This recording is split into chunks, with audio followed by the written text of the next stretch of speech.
Hello everyone. Welcome back to line science academy online platform, जहाँ पे हम आज जो है पॉलिटिकल साइंस में जो आपका फंडामेंटल राइट्स हैं उसे डिस्कस करेंगे। बेसिकली आज हमारा एक नया सेशन है। इसमें आपका होगा क्या कि अभी तक आपने जितना भी पॉलिटी का जो ऑलरेडी हमारा सीरीज चल रहा है हिमांशु सर जिससे कंडक्ट कर रहे हैं, जहाँ पे आपका फंडामेंटल ड्यूटीज़ तक कवर हो चुका है। सो वहाँ उसके थ्रू ही हमने जितना भी फंडामेंटल राइट्स कवर किए हैं, जहाँ तक फंडामेंटल राइट्स तक हमने जो भी कवर किया है, सो उससे रिलेटेड जितने भी क्वेश्चन हैं उनको हम यहाँ पे आज डिस्कस करेंगे। सो फॉर्मेट आपका वही होगा जैसा आपका हमेशा से होता है। आपको जैसे ही क्वेश्चन स्क्रीन पे आएगा आपको वीडियो को पॉज करना है, अपना आंसर कमेंट सेक्शन में टाइप करना है और फिर by the end of the video अपना जो स्कोर है फाइनल उसे भी टाइप करना है। यहाँ पे हमने ट्राई किया है कि आपके ऑलमोस्ट जितने भी क्वेश्चंस फंडामेंटल राइट्स से रिलेटेड, फंडामेंटल राइट्स तक आपके जितने भी प्रीवियस ईयर के पेपर्स में आपके क्वेश्चंस आए हैं हम उसे कवर कर पाएँ। तो आप 2010 से स्टार्ट करा है और ट्राई किया है कि 2020 तक आपके पूरे कवर हो जाए। So this video will be a bit long, so इसको 2 पार्ट्स में डिवाइड किया गया है। सो पहले पार्ट में आपके आई गेस 20 क्वेश्चंस इसमें होंगे, नेक्स्ट पार्ट में आपके 25 क्वेश्चंस होंगे। सो इस तरीके से आपको इनको अटेम्प्ट करना है। सो यहाँ पे जो आपका मोड होगा वो जैसे कि मैंने बताया होगा, डिस्कशन कम होगा क्योंकि ऑलरेडी ये टॉपिक्स डिस्कस हो चुके हैं। हम क्वेश्चन आंसर मोड में ज़्यादा होंगे और किस तरीके से इसको सॉल्व करेंगे हम थोड़ा उस पर फोकस ज़्यादा करेंगे। ठीक। So wish you all a very good luck. Here's a bunny wishing you all a very good luck and from my side also. So start करते हैं आज का सेशन पहले क्वेश्चन के साथ. So find the incorrect statement. Preamble of Indian Constitution is based on the objective resolution drafted and moved by B.R. Ambedkar in the Constituent Assembly. Second question is the words socialist, sovereign and integrity were added through 42nd Constitutional Amendment Act 1976. आपके option है 1 only, 2 only, both या none. So answer अपना type करें, देखते हैं इसका answer क्या होगा। इसका आंसर होगा आपका सी, विच मीन्स आपके दोनों स्टेटमेंट इनकरेक्ट है। ठीक। पहला स्टेटमेंट गलत क्यों है? क्योंकि यहाँ पे आपका B.R. अम्बेडकर नहीं होगा, जवाहरलाल नेहरू ऑब्जेक्टिव रेजोल्यूशन लेके आए थे। दूसरा यहाँ पे सोशलिस्ट सोवरिन नहीं होगा, यहाँ पे आपका सोवरिन की जगह पे सेक्युलर वर्ड होगा। याद होगा आपको जो कहानी चलती है कि 1976 के टाइम पे आपका सेक्युलर वर्ड ऐड किया गया था, क्या सोच के, क्या इसके पीछे लॉजिक था वो सब। सो इस तरीके से तो दोनों स्टेटमेंट गलत हो जाते हैं। नेक्स्ट क्वेश्चन की तरफ बढ़ते हैं। With reference to the constitution of India consider the following: fundamental rights, fundamental duties, directive principles of state policy. So which of the above provisions of the Constitution of India is slash are fulfilled by the National Social Assistance Program launched by Government of India? Options है 1 only, 3 only, 1 and 3 only, 1, 2 and 3 only. 2010 का आपका ये question है और काफ़ी easy question है ये। उस टाइम के हिसाब से टफ होगा बट अब आपको जब आपने ये सब कवर किया तो आपको ईजी लग रहा होगा। तो इसका आंसर होगा आपका 3 ओनली, विच मीन्स बी। तो 3 ओनली क्यों होगा? क्योंकि देखिए अब हम यहाँ पे लॉजिक समझते हैं कि अगर आपको मानो पता भी नहीं कि नेशनल सोशल असिस्टेंस प्रोग्राम में क्या बात करी गई है, लेकिन आपको इतना सा यहाँ पे दिख रहा है कि ये आपका गवर्नमेंट ऑफ इंडिया ने लॉन्च किया है। और गवर्नमेंट ऑफ इंडिया ने लॉन्च किया तो बेसिकली ये उन्हीं चीज़ों के बारे में बात करेगा जो स्टेट जिसके लिए जो स्टेट को डायरेक्टिव्स मिले हैं किस तरीके से पॉलिसी फॉर्मेशन करेगा। ठीक। सो आगे फंडामेंटल राइट्स यहाँ पे हो नहीं सकते हैं क्योंकि वो सिटीजन के लिए दिए गए हैं। ड्यूटीज़ हो नहीं सकती हैं क्योंकि वो भी आपके सिटीजन के लिए दिए गए हैं। ठीक। तो आंसर क्या होगा आपका? Directive principles of state policy. अगर आप फंडामेंटल राइट्स से एलिमिनेट करते हैं तो आपका सीधे सीधे आंसर 3 ओनली पहुँचता है। नेक्स्ट क्वेश्चन की तरफ बढ़ते हैं। Consider the following: right to education, right to equal access to public services, right to food. Which of the above is slash are human rights under universal declaration of human rights? Option है 1 only, 1 and 2 only, 3 only, 1, 2 and 3 only. 2011 का question है ये आपका। इसका answer होगा आपका all, which means आपके सारे ही आपके universal declaration of human rights में मेंशन करे गए हैं। ठीक।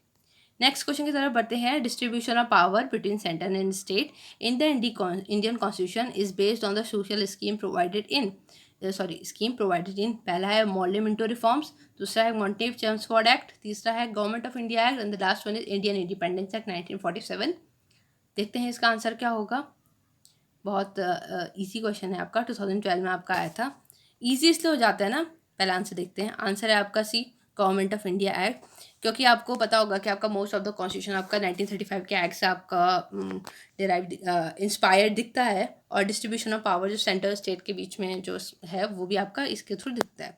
सो आपका आंसर सी हो जाता है। Next question: which of the following is are principal features of government of India act 1919? पहला है introduction of dyarchy in executive government of provinces, दूसरा है introduction of separate communal electorates for Muslim, तीसरा है devolution of legislative authority by centre to the provision. आपको correct बताना है provinces, sorry आपको करेक्ट बताना है 1 only, 2 and 3 only, 1 and 3 only, 1, 2 and 3 only. देखते हैं इसका आंसर क्या होगा। इसका आंसर होगा आपका सी, विच मीन्स 1 and 3 ओनली। सो आपको यहाँ पे बिल्कुल साफ साफ दिख रहा है। अगर आपको यहाँ पे ये एग्जैक्टली क्लियर है कि आपका कम्युनल इलेक्टोरेट आपका 1909 का जो मॉर्ले मिंटो रिफॉर्म से उसमें लाया गया था, तो आपका 2 हटता है, तो ये हट जाता है, ये हट जाता है, 1 and ओनली और 1 and 3 ओनली बचता है। फिर जो आपका 1919 में था, वहाँ पे आपका डिवोल्यूशन देखा गया था, क्योंकि डायरकी सिस्टम वहाँ पे देखा गया था। ठीक, आपका प्रोविजन सेंटर में अलग, प्रोविंसेस में अलग चीज़ें बांटी गई थी, तो इस तरीके से। नेक्स्ट क्वेश्चन की तरफ बढ़ते हैं। विच of the following provisions of constitution of India have a bearing on education. पहला है DPSP, दूसरा है rural and urban local bodies, तीसरा है 5th schedule, 4th is 6th schedule and the 5th is 7th schedule. Correct बताना है 1 and 2 only, 3, 4, 5 only, 1, 2 and 5 only, 1, 2, 3, 4, 5 only. देखते हैं इसका आंसर क्या होगा। इसका आंसर होगा आपका सी, विच मीन्स 1, 2 and 5 ओनली। सो अगर आप सबसे पहले जो जिसे हम एलिमिनेट करना है वो है आपका 6th schedule and 5th schedule. ठीक, क्योंकि आपको पता है कि यहाँ पे शेड्यूल एरियाज़ की बात करी गई है, ये आपके नॉर्थ ईस्ट के ट्राइबल एरियाज़ की यहाँ पे बात करी गई है। तो 3 और 4 आपका जहाँ से हटता है, तो 3 गया, ये गया, ठीक है, ये गया। अब आपका ऑप्शन बनता है 1 and 2 ओनली, 1, 2 and 5 ओनली। आपको पता है 5th शेड्यूल में आपका, सॉरी 7th शेड्यूल में आपका 3 लिस्ट्स के बारे में बताया गया है। ठीक, तो ऑब्वियसली यहाँ पे एजुकेशन होगा। ठीक, नेक्स्ट, क्योंकि आपका जैसे आपको पता होगा कि एजुकेशन आपका जो कॉन्करेंट लिस्ट में आता है, तो ऑब्वियसली आपका 7th शेड्यूल में आ जाएगा। नेक्स्ट आता है with reference to the delimitation commission consider the following statement. 2012 का क्वेश्चन है ये। The order of delimitation commission can not be challenge in the court of law when the orders of delimitation commission are laid before the Lok Sabha और state legislative assembly. They can not effect any modification in the orders. Which of the statement given above is slash are correct. 1 only, 2 only, both या none. सो जो हमने union territories वाला जो section cover किया था, ठीक, so basically इस section में जो ये सेशन है ना, आपका पूरा जितना फंडामेंटल राइट्स तक हमने पढ़ा है ना, उस तक कवर हो रहा है। ठीक है, सो आपको पता होना चाहिए भी। तो इसका आंसर होगा आपका सी, विच में दोनों सही हैं। सो आपको पता होगा कि डिलिमिटेशन कमीशन के ऑर्डर्स को चैलेंज नहीं किया जा सकता कोर्ट में, बिल्कुल ठीक है, और इसको मॉडिफाई भी नहीं करा जा सकता है। और आपको जो डिलिमिटेशन कमीशन है, डिलिमिटेशन आपको जो होता है वो आपका कॉन्स्टिट्यूंसी को जितनी भी कॉन्स्टिट्यूंसीज होती है ना, उससे रिलेट, उनको लिमिट करने से रिलेट होता है। ठीक, और हर उसमें होता है ये, बट ये 2026 तक आपका फ्रीज कर दिया गया है। ठीक, next question. In the context of India which among of the following principles are implied institutionally in the parliamentary government. पहला है members of cabinet are members of parliament, दूसरा है ministers hold office till they enjoy confidence in parliament, तीसरा है cabinet is headed by head of the state and आपके option है 1 and 2 only, 3 only, 2 and 3 only, 1, 2 and 3 only. Features की जब हम बात करते हैं तो फिर हम इन सब चीज़ों को डिस्कस करते हैं। पार्लियामेंट्री गवर्नमेंट हो गया आपका, ठीक है, फेडरल स्ट्रक्चर, यूनिटरी स्ट्रक्चर की जब बात हम करते हैं तो ये सब चीज़ें आपकी काफ़ी इंपॉर्टेंट हो जाती हैं। तो आंसर होगा आपका ए ओनली, मतलब ए होगा 1 and 2 ओनली। सो पहला statement members of cabinet are the member of parliament, बिल्कुल सही है। सो आपके वहीं से उठ के आएंगे जो मेंबर्स होंगे आपके, ठीक, बाहर से भी आते हैं तो उनको विद इन 6 मंथ्स आपको इलेक्शन जीत के मेंबर ऑफ पार्लियामेंट बनना पड़ता है। दूसरा, members minister hold the office till they enjoy the confidence in parliament, बिल्कुल ठीक है, जब तक वो पार्लियामेंट में कॉन्फिडेंस इंजॉय करेंगे तब तक वो मिनिस्टर होते हैं, ऑफिस होल्ड करते हैं। ठीक, तीसरा, cabinet is the head of the state, गलत ही गलत होता है। Head of the state cabinet कहाँ से होता है? ठीक है, कैबिनेट ऑब्वियसली हमारा वैसे भी कैबिनेट को इतना ज़्यादा, मतलब कॉन्स्टिट्यूशन में इतना ज़्यादा डिफाइन नहीं करा गया है, ओके, एक बार वर्ड यूज़ किया गया है कैबिनेट, वो भी ठीक है। कैबिनेट होती बहुत बड़ी पावर है, but head of the state नहीं होता है। तो तीसरा एलिमिनेट होता है, तो आपका 3 हटता है, बी हट जाता है, सी हट जाता है, डी हट जाता है, तो 1 and 2 ओनली हो जाता है। Next question. Economic justice as one of the objective of Indian constitution have been provided in. पहला है प्रियम्बल एंड फंडामेंटल राइट्स, दूसरा है preamble and directive principle of state policy, तीसरा है fundamental rights and DPSP and the last one is none of the above. देखते हैं इसका answer क्या होगा। पहले इसका आंसर होगा आपका बी, विच मीन्स आपका प्रियम्बल एंड DPSP में बोला गया ये। फंडामेंटल राइट्स में वैसे भी आपका कहीं इकोनॉमिक जस्टिस की बात नहीं देखने को मिलती है। ठीक, तो आपका आंसर आपका हो जाता है बी, प्रियम्बल एंड डीपीएससी में ये बात करी गई है। हम इनको इसीलिए भी इतना ज़्यादा डिस्कस नहीं कर रहे हैं क्योंकि ऑलरेडी ये सब आपके प्रीवियस लेक्चर्स में डिस्कस हो चुके हैं। हम यहाँ पे बस ये देख रहे हैं कि किस तरीके से आपके क्वेश्चंस का पैटर्न होता है, क्वेश्चन किस तरीके से आते हैं, जो हम पढ़ रहे हैं और जैसे क्वेश्चन आते हैं उनमें वो किस तरीके से हेल्प होता है। ओके, प्रियम्बल में और डीपीएससी में। Next question, according to the constitution of India which among of the following fundamentals for the governance of country? Fundamental rights, fundamental duties, DPSPs, fundamental rights and fundamental duties. आपको बताना है कि governance of the country में किस तरीके से। आप देख रहे होंगे कि 2011-12 तक आपको थोड़े डायरेक्ट क्वेश्चन देखने को मिले हैं, लेकिन अब जो क्वेश्चन स्टार्ट हो रहे हैं वो थोड़े लॉजिकल क्वेश्चन स्टार्ट होंगे। ठीक, यहाँ पे आपको जो थ्योरी है आपको उसको बिल्कुल एग्जैक्ट करना पड़ेगा, रिलेट करना पड़ेगा चीज़ों से। ठीक, तो इसका आंसर होगा आपका सी, विच मीन्स डीपीएसपी। ऑब्वियस ही बात है क्योंकि गवर्नेंस करना है कंट्री के लिए, जहाँ पे इसका मतलब आपके जहाँ पे गवर्नमेंट को आपके चीज़ें बोली गई होंगी, तो ये बातें आपकी डीपीएसपी में बोली गई हैं क्योंकि फंडामेंटल राइट सिटीजन को बोले गए हैं, फंडामेंटल ड्यूटी सिटीजन को बोली गई हैं, तो आपका आंसर डीपीएसपी ऑब्वियस है। Next question, with reference to the Indian history member of constituent assembly from the provinces were? पहला है directly elected by the people of those provinces, दूसरा है nominated by the Indian National Congress and Muslim League, तीसरा है elected by the provincial legislative assembly and the last one is selected by the government for their expertise in constitutional matters. Historical background जब हम cover करते हैं तो ये चीज़ें cover करते हैं, तो देखते हैं इसका आंसर क्या होगा। इसका आंसर होगा आपका सी, बहुत ईजी हो जाता है ये। देखिए, पहला हो नहीं सकता है, directly elected by people of those provinces, ये बहुत ही वेग स्टेटमेंट है। दूसरा, nominated by Indian National Congress and Muslim league, बिल्कुल नहीं, ऐसा तो हो ही नहीं सकता कि उनके नॉमिनेशन पे आपका मेंबर ऑफ कॉन्स्टिट्यूएंट असेंबली हो। ठीक, उनका इन्फ्लुएंस दिख सकता है, लाइक आपका दिख सकता है कि वो उनके मेंबर्स आ रखे हैं वहाँ पे, बट ये आपका नहीं हो सकता है। तीसरा, elected by provincial legislative assembly, ठीक है, हम इसको एक डाउट में रख सकते हैं, सही लग रहा है। लास्ट पढ़ लेते हैं, पर selected by the government for the expertise in constitutional matter, बिल्कुल गलत, ऐसा हो ही नहीं सकता, वो क्यों मानेंगे हमारी एक्सपर्टीज़। ठीक है, तो आंसर आपका सी हो जाता है। नेक्स्ट क्वेश्चन की तरफ बढ़ते हैं, विच among of the following schedules of constitution contain provisions regarding the anti defection? पहला है सेकंड शेड्यूल, दूसरा है फिफ्थ शेड्यूल, तीसरा है एट शेड्यूल, 10th शेड्यूल। बहुत डायरेक्ट क्वेश्चन है, 2014 में बहुत ईजी क्वेश्चन ये दिख रहा है। इसका आंसर होगा आपका डी, 10th शेड्यूल में बोला गया एंटी डिफेक्शन जो आपके मेंबर्स पे लगता है, जो आपके, ठीक है, उन पे लगता है, पार्लियामेंट के मेंबर्स पे लगता है, असेंबलीज के मेंबर्स पे लगता है। Next question, in the constitution promotion of international peace and security is included in? पहला है प्रियम्बल ऑफ कॉन्स्टिट्यूशन, दूसरा है directive principle of state policy, तीसरा है fundamental duties and the last is 9th schedule. इसका आंसर होगा आपका B, which means आपका directive principles of state policy में बोला गया है कि आपका डीपीएसपी में आपकी ये बात करी गई है। ठीक, नेक्स्ट क्वेश्चन की तरफ बढ़ते हैं।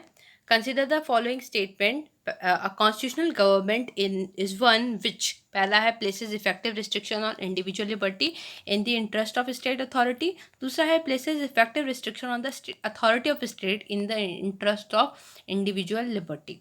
आपके ऑप्शंस हैं one only, two only, both या नन। सो देखते हैं इसका आंसर क्या होगा। इसका आंसर होगा आपका बी, विच मीन्स आपका टू ओनली, दूसरा स्टेटमेंट सही है। बहुत इजी हो जाता है ये। कॉन्स्टिट्यूशनल गवर्नमेंट मतलब ऐसी गवर्नमेंट जो आपका अगर आप वर्ड टू वर्ड भी जाए ना, तो कॉन्स्टिट्यूशनल गवर्नमेंट मतलब ऐसी गवर्नमेंट जो आपके कॉन्स्टिट्यूशन के थ्रू डायरेक्टेड हो, तो ऑब्वियसली वो गवर्नमेंट आपके इंडिविजुअल लिबर्टी पे रिस्ट्रिक्शन नहीं लगाएगी, स्टेट के इंटरेस्ट में तो कभी भी नहीं लगा सकती है। ठीक है, स्टेट की अथॉरिटी पे इंटरेस्ट लगाती है ताकि इंडिविजुअल की लिबर्टी को वो सस्टेन कर सके। ठीक, तो आंसर हो जाता है टू ओनली। नेक्स्ट क्वेश्चन की तरफ बढ़ते हैं। Government of India act 1919 clearly define, आपका separation of power between judiciary and legislature, दूसरा है jurisdiction of central provincial government, तीसरा है power of secretary of state for India and viceroy and the last one is none of the above. 2015 का question है ये। 1919 मतलब ये आपका मॉन्टेक चेम्सफोर्ड रिफॉर्म्स की बात कर रहा है। इसका आंसर होगा आपका B, so jurisdiction of central and provincial government. पहला तो वैसे भी नहीं हो सकता है, separation of power judiciary and legislature के बीच में। ठीक, जो आपको कन्फ्यूजन होना था वो बी और सी के बीच में, तो इसका आंसर बी होगा, clear. Next question, the provision of in 5th schedule and 6th schedule in the Constitution of India are made in order to protect the interest of scheduled tribe, determine the boundaries between the state, determine powers, authority and responsibility of panchayat, protect the interest of all border state. आप देख रहे हैं कि हम जो जिस तरीके से पढ़ रहे हैं और क्वेश्चन किस तरीके से आ रहे हैं। तो यही आपको एक क्लियर पिक्चर देने के लिए आपको इस तरीके का आपको प्रीवियस ईयर इसीलिए प्रैक्टिस करना ज़रूरी होता है। तो इसका आंसर होगा आपका ये, बहुत ईजी था। शेड्यूल ट्राइब्स के बारे में बात है फिर सिक्स्थ शेड्यूल में। Next question, to uphold and protect the sovereignty and unity and integrity of India is a provision made in the, पहला है प्रियम्बल, दूसरा है डीपीएसपी, तीसरा है fundamental rights and the last one है ड्यूटीज, सॉरी फंडामेंटल ड्यूटीज। 2015 का question है, इसका आंसर होगा आपका D, which means fundamental duties में आपकी बात करी गई है कि आपका जो सोवरेनिटी यूनिटी एंड इंटीग्रिटी को हम प्रोटेक्ट करेंगे। सिटीजन के लिए बात बोली गई है कि उनको एक ऐसा करना है, ये उनकी ड्यूटी है। ठीक, next question, the idea welfare state in constitution is enshrined in is preamble, DPSP, fundamental rights, 7th schedule.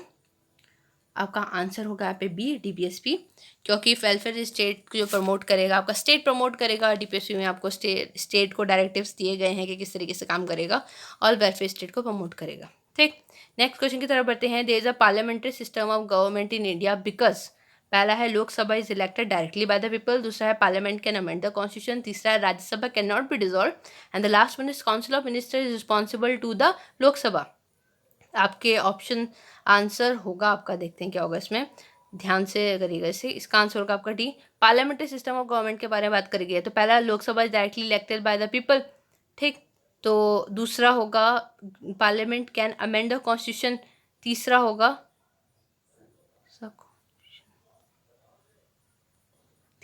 Rajya Sabha can not be dissolve and the last one is council of minister responsible to Lok Sabha. अब यहाँ पे ध्यान रखिए कि ये ना उसके features नहीं बोल रहा है, ये बोल रहा है कि parliamentary system of the government India में है। क्यों? क्योंकि आपका लोकसभा डायरेक्टली इलेक्ट है। हाँ, ये उसका एक प्रोसेस है, ठीक है, ये एक तरीके का प्रोसेस है। दूसरा पार्लियामेंट के अमेंड द कॉन्स्टिट्यूशन, ये भी आपका आंसर नहीं हो सकता क्योंकि ये पूछ रहा है कि क्यों पार्लियामेंट्री सिस्टम बोला जाएगा। तीसरा Rajya Sabha can not be dissolve, ये भी नहीं होगा। And the last one is council of minister responsible to the Lok Sabha, यही तो होता है आपका पार्लियामेंट्री सिस्टम में, अकाउंटेबिलिटी होती है, ठीक है। तो एग्जीक्यूटिव की अकाउंटेबिलिटी होगी आपकी लेजिस्लेचर की तरफ को, तो इसीलिए आपका जो parliamentary system of government of India में कहा गया है, क्योंकि वहाँ पर आपकी अकाउंटेबिलिटी है। तो जो सबसे सही आंसर है वो आपका डी है। और पहला अगर आप बोलो तो वो आपका एक प्रोसेस, एक पार्ट है उसका कि पार्लियामेंट्री सिस्टम ऑफ गवर्नमेंट कैसे होगा, क्योंकि इस तरीके से होगा। ये फिर पार्ट की बात की, ठीक है। तो जो सही आंसर है वो डी है। नेक्स्ट क्वेश्चन की तरफ बढ़ते हैं। Montagu Chelmsford proposal was related to, पहला है सोशल रिफॉर्म, दूसरा एजुकेशनल रिफॉर्म, तीसरा है reform in police administration and the constitutional reforms. 2016 का क्वेश्चन है, बहुत ईजी, बहुत डायरेक्ट। तो इसका आंसर होगा आपका D, Montagu Chelmsford reform, D constitutional reform से, ठीक। सो इस वाले पार्ट में आपका इतना ही। आगे के आपके क्वेश्चंस नेक्स्ट पार्ट में कवर करेंगे। Till then thank you, stay tuned. आप अपना फाइनल स्कोर टाइप करना मत भूलिएगा। 20 में से आपके कितने मार्क्स आए, I am very excited to see. So देखते हैं कितना होता है। Thank you guys.